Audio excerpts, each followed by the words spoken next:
A few questions we may all have. One, how can we save more money? And how can we make our money last, Jared? That's a tough one. This morning we're getting answers. We want to welcome to the show Kris Miller, who has been with us before, also known as the Money Myth Buster. Thank you so much, Kris, for joining us. Thank you. I'm so excited to share my money myth busting strategies, and I've never lost a dime in 23 years. Wow, that's a good track record. Yeah. But well, you're the expert. What's one of the best ways that people can save their money?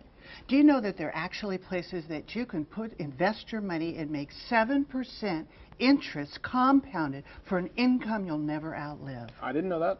Right. That sounds very good to know. Not one person lost $1 in an annuity in the Great Depression. Really? Yes, safe money. So let's say, for example, there's people at home, they're like, well, I've thought about it, but I just don't know how to go about it or what to do.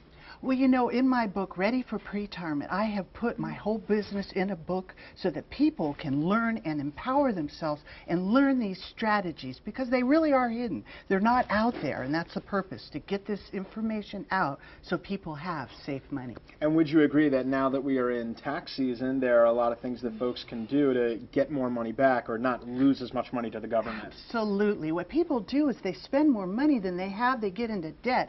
First thing you need to do is make sure you have 8 months of rainy day, nest egg money for emergencies. And again, there's safe places you can put your money. And it's a good point because I guess most of the time we never think ahead and we're like, oh, and then it just so happens if you lose your job or you get sick, you don't have any cash. Absolutely. And you know what happens is people don't really think of the things, like you said, till they happen. But you want to give yourself a gift of financial peace of mind and buy smart long-term care insurance. Because if your physical health ruins your financial fitness, that's it. 85% of bankruptcies are for medical expenses. My mom, she paid $90,000 for 5 days of chemo. Really? That's a lot of money in the long run when it adds up. That's unbelievable. And you would admit that even in a bad economy or a soft economy, there's always somewhere to put the money. So would you say that it's never a good idea for folks to put their money under the mattress, per se? No way, no way. You lose when you put it under the mattress. But if you learn about these safe money strategies, you will learn that there are actually places that you can put your money. And at your age, you can actually make tax-free money. Instead of wasting all your money and watching it all flush away, right? Right, that's what happens. Especially in the stock market, we want to save that money. We do. And actually, you know, here's a personal question. We, of course, at our company here, a lot of us participate in a 401k.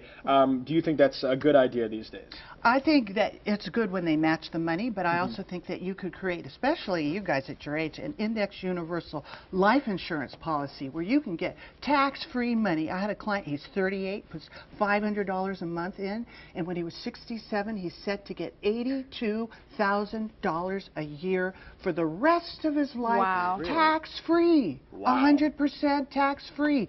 That's why I wrote this book, so people can get this information. Kris, you know your stuff, so this is the book here. So for more financial planning tips from Kris Miller, we've set up a link on our website, kens5.com. I'm definitely going to read the book.